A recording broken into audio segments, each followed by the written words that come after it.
ಮಠದೊಳಗೆ ಅನ್ಯ ಕೋಮಿನವರ ಹಿರಿತನ ಭಾಳ ಆಗೈತಿ.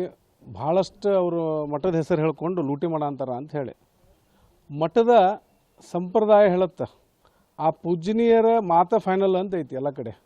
ಬೇರೆ ಧರ್ಮದ ಒಬ್ಬ ವ್ಯಕ್ತಿ ಬಂದು ಹಿರಿತನ ಮಾಡ್ತಾನೆ, ಆದ್ರೆ ಟ್ರಸ್ಟಿಗಳು ಕೂಡ ಅಜ್ಜಾರ್ಯ ಇರುವ ಏನು ಮಾತಾಡ್ತಾರೆ ಅದನ್ನು ಫೈನಲ್ ಅಂತೇಳಿ ಇಲ್ಲಿವರೆಗೂ ಕೂಡ ಪಾಪ ಅವ್ರು ಯಾರೂ ಧ್ವನಿ ಎತ್ತಲಾರ್ದನ ಸುಮ್ಮನೆ ಕುಂತಿದ್ರು.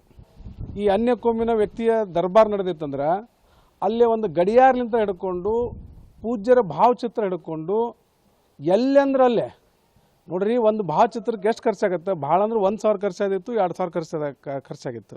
ಅದ್ರ ಮೇಲೆ ಹೆಸರು ಹಾಕ್ಸೋದು. ನಮ್ಮ ಅಜ್ಜನ ಕಾಲದಿಂದ ನಮ್ಮ ತಂದೆ ಮತ್ತು ನಾನು ಇಲ್ಲಿವರೆಗೂ ಕೂಡ ಆ ಮಠಕ್ಕೆ ದೇಣಿಗೆ ಕೊಟ್ಟಿವಿ. ನಮ್ಮ ಹೆಸರು ಯಾಕೆ ಹಾಕೋಲ್ರು ಕಲ್ಲಯ್ಯಜ್ಜನವರು ಮತ್ತು ಆ ಟ್ರಸ್ಟಿಗಳು? ನಮ್ಮದು ಹೆಸರು ಹಾಕ್ರಲ್ಲ, ನಮ್ಮದು ಆ ತೇರಿನ ಮೇಲೆ ಹೆಸರು ಹಾಕ್ರಿ. ಮತ್ತು ನೋಡ್ರಿ, ಕೇವಲ ಆ 4 ಗಾಲಿಗೆ ಅದಕ್ಕೆ ಭಾಳ ಅಂದ್ರೆ ಒಂದು 2-2.5 ಲಕ್ಷ ರೂಪಾಯಿ ತೇರಿನ ಗಾಲಿ ಇರ್ಬೋದು. ಸುಮಾರು 58 ಲಕ್ಷಕ್ಕೂ ಅಧಿಕ ಖರ್ಚಾಗಿ ತೇರನ್ನು ಕಟ್ಟಿಗೆಯಿಂದ ಅಷ್ಟು ದೊಡ್ಡದಾಗಿ ಒಂದು ಆಕಾರ ಮಾಡಿಕೊಟ್ರ. ಅವ್ರದ್ದೆಲ್ಲೇ ಹೆಸರಲ್ಲೇ, ಮತ್ತು ಅವ್ರದ್ದು ಹೆಸರು ಯಾಕೆ ಹಾಕೋಲ್ರಿ ಅಂದ್ರೆ ಇದನ್ನು ಯೋಚನೆ ಮಾಡಬೇಕು. ಇಲ್ಲೇ ಜಿಹಾದ್ ನಡೆದೈತಿ. ದೇವಸ್ಥಾನ ಮತ್ತು ಮಠಗಳನ್ನು ಈ ಮುಸ್ಲಿಮರು ಮಠ ಜಿಹಾದ್ ಮತ್ತು ದೇವಸ್ಥಾನ ಜಿಹಾದ್ ಮಾಡೋ ಅಂತಾರೆ. ಇಷ್ಟು ದಿನ ಲವ್ ಜಿಹಾದ್, ಲ್ಯಾಂಡ್ ಜಿಹಾದ್, ಏನಿದೆ ಕಾರ್ಪೊರೇಟ್ ಜಿಹಾದ್ ಎಲ್ಲ ಇತ್ತು. ಇವತ್ತು ಮಠಕ್ಕೂ ಕೂಡ ಈ ಜಿಹಾದ್ಗಳನ್ನು ಮಾಡ್ತಾ ಇದ್ದಾರೆ.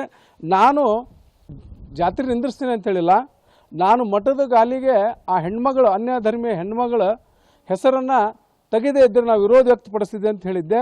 ಇವತ್ತಿಗೂ ಕೂಡ ಈಗೂ ಕೂಡ ನಮ್ಮದು ವಿರೋಧ ಐತಿ. ಎಲ್ಲ ರಾಜ್ಯದ ಭಕ್ತರಿಗೆ ನೀವು ಯಾರೂ ಕೂಡ ಆ ತೇರಿಗೆ ಉತ್ತತ್ತಿ ಒಗಿಬೇಡ್ರಿ, ಎಲ್ಲವನ್ನು ಉತ್ತತ್ತಿಯನ್ನು 3 ಗದ್ಗಿಗೆ ಸಮರ್ಪಣೆ ಮಾಡಿರಿ. ಅಂದಾಗ ನಾವು ಪಂಡಿತ್ ಪುಟ್ಟರಾಜ್ ಗವಾಯಿಗಳಿರ್ಬೋದು, ಪಂಚಾಕ್ಷರಿ ಶಿವಗಳಿರ್ಬೋದು, ಕುಮಾರಸ್ವಾಮಿಗಳಿರ್ಬೋದು, ಇವ್ರಿಗೆಲ್ಲರಿಗೂ ಕೂಡ ನಾವು ಗೌರವ ಕೊಟ್ಟಂಗಾಗುತ್ತೆ. ದೇವರು ಬೇರೆ, ವಸ್ತು ಬೇರೆ. ನೀವು ಪೇಂಟಿಗರ ಬರ್ಕೋರಿ, ಎದಕ್ಕರ ಬರ್ಕೋರಿ, ಆದ್ರೆ ದೇವರುಗಳಿಗೆ ಮತ್ತು ನಮ್ಮ ಶ್ರದ್ಧಾ ಕೇಂದ್ರಗಳಿಗೆ ಹೆಸರು ಬರ್ಸೋದು ಅಷ್ಟೇ ವಿರೋಧ ಐತಿ.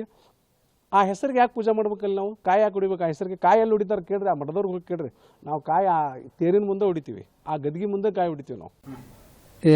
ಗಾನಯೋಗಿ ಶಿವಯೋಗಿ ಪಂಡಿತ ಪಂಚಾಕ್ಷರ ಗುರುಗಳು 82ನೇ ವರ್ಷದ ಪುಣ್ಯ ಸ್ಮರಣೋತ್ಸವ, ಡಾಕ್ಟರ್ ಪಂಡಿತ ಪುಟ್ಟರಾಜ ಗುರುಗಳ 16ನೇ ವರ್ಷದ ಪುಣ್ಯ ಸ್ಮರಣೋತ್ಸವ 1ನೇ ತಾರೀಕಿನಿಂದ ಪ್ರಾರಂಭ ಆಗಿ 5ನೇ ತಾರೀಕಿನ ತನಕ ನಡೀತಕ್ಕಂಥ ಈ ಜಾತ್ರೆಗೆ ಎಲ್ಲ ನಾಡಿನ ಹರಗುರು ಚರಮೂರ್ತಿಗಳು ಬಂದು ಭಕ್ತರಿಗೆ ಶಿಷ್ಯರಿಗೆ ಆಶೀರ್ವಾದ ಮಾಡ್ತಾ ಇದ್ದಾರೆ.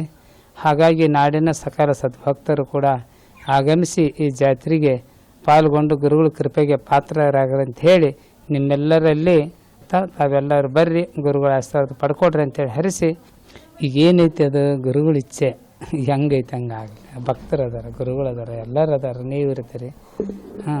ನಾನು ಅದ್ರ ಬಗ್ಗೆ ಈಗ ಪುಣ್ಯ ಮಾಡ್ಯಾರ, ನನ್ನ ಮಾತು ಮೀರಕ್ಕೆ ಬರಾಗಲ್ಲ ಹಿರಿಯರದು. ಅದಕ್ಕೆ ನಡೀಲಿ, ಎಲ್ಲ ನಡೀಲಿ, ಎಲ್ಲರೂ ಇರ್ರಿ, ಎಲ್ಲರೂ ಬರ್ರಿ, ಒಳ್ಳೇದಾಗಲಿ ಒಟ್ಟು ಅಷ್ಟೇ. ನಿಮ್ಮದು ಎಲ್ಲ ನಿಮ್ಮ ಗದಗಿನ ಜಾತ್ರೆ ನಿಮ್ಮದ ಇದು, ಎಲ್ಲರೂ ಕೂಡ್ರಿ ಮಾಡ್ರಿ ಅಷ್ಟೇ. ಮತ್ತು ನಿನ್ನೆ ನಾ ಹೇಳ್ದಂಗೆ ಹಿರಿಯರು ಹೇಳ್ಯಾರ, ಅವ್ರ ಮಾತು ನಾನು ಮೀರಿ ಮಾತಾಡಬಾರ್ದು. ನಾನು ಸುಮ್ಮನೆ ಇರಪ್ಪ ಅಂದ್ರೆ ಸುಮ್ಮನೆ ಇರ್ತೀನಿ. ಎಲ್ಲ ಭಕ್ತರು ಶಿಷ್ಯರು ಎಲ್ಲ ನೀವು ಇರ್ತೀರಿ, ಚಂದ ಮಾಡಿಕೊಡ್ರಿ ಅಷ್ಟೇ ನಾ ಕೇಳೋದಿಷ್ಟೇ.